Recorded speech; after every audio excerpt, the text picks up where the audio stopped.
ଏହି 5ଟି ଅଭ୍ୟାସଠାରୁ ଦୂରେଇ ରହିଲେ ବୟସ୍କ ଜଣାପଡ଼ିବା ନାହିଁ, ତ୍ୱଚାରେ ଆସିବ ଚମକ। ଦର୍ଶକ ବନ୍ଧୁ, ଦେଖିବା ଆଜିର ଏହି ଭିଡ଼ିଓରେ। ବୟସ ବୃଦ୍ଧିକୁ କେହି ରୋକିପାରନ୍ତି ନାହିଁ। ସମୟ ସହ ସମସ୍ତଙ୍କର ବୟସ ବଢ଼ିଥାଏ ଏବଂ ବୟସ ସହ ଆପଣଙ୍କ ଶରୀରରେ ପରିବର୍ତ୍ତନ ସାଧାରଣ କଥା ହୋଇଥାଏ।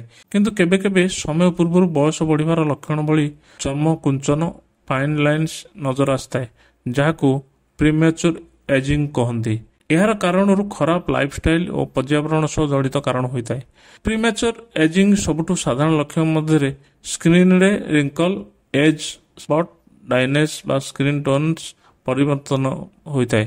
ହେଲେ ସୁସ୍ଥ ଲାଇଫଷ୍ଟାଇଲରେ ଅଭ୍ୟାସ ସମୟ ପୂର୍ବରୁ ଏହି ଲକ୍ଷଣ ସବୁ ଆସିବା ପୂର୍ବରୁ ରୋକିବାରେ ସାହାଯ୍ୟ କରିପାରେ। ଚିନି ଏଜିଂକୁ ଖୁବ୍ ଜୋରରେ ବଢ଼ାଇଥାଏ ଏବଂ ଆପଣଙ୍କୁ ସମୟ ପୂର୍ବରୁ ବୟସ୍କ କରାଯାଇଥାଏ। ଏଥିପାଇଁ 25 ବର୍ଷ ପରେ ଆପଣଙ୍କୁ ନିଜର ଡାଏଟରେ ଚିନିର ସେବନକୁ ସୀମିତ କରିଦେବା ଉଚିତ।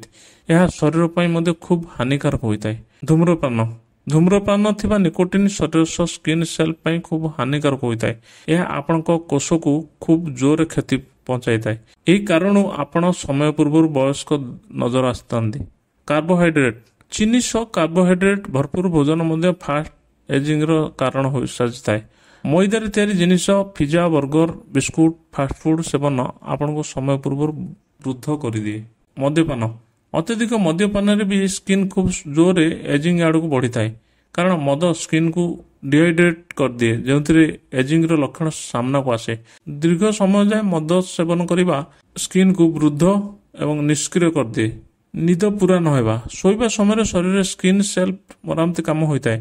ନିଦ ପୁରା ନ ହେବା ଦ୍ୱାରା ପ୍ରଭାବ ମଧ୍ୟ ସ୍କିନ୍ ଉପରେ ପଡ଼ିଥାଏ। ପ୍ରିମ୍ୟାଚୁର ଏଜିଂ ସମସ୍ୟା ହେବାକୁ ଲାଗେ।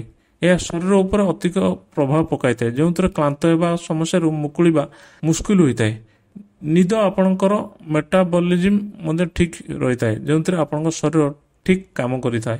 ଦର୍ଶକ ବନ୍ଧୁ, ଭିଡ଼ିଓଟି ଯଦି ଭଲ ଲାଗୁଛି ତେବେ ଲାଇକ୍, ସେୟାର, କମେଣ୍ଟ କରନ୍ତୁ। ଯଦି ଚ୍ୟାନେଲ ନୂଆ ଦେଖୁଥାନ୍ତି ତେବେ ସବସ୍କ୍ରାଇବ୍ କରିବାକୁ ଭୁଲିବେନି। ଜୟ ଜଗନ୍ନାଥ।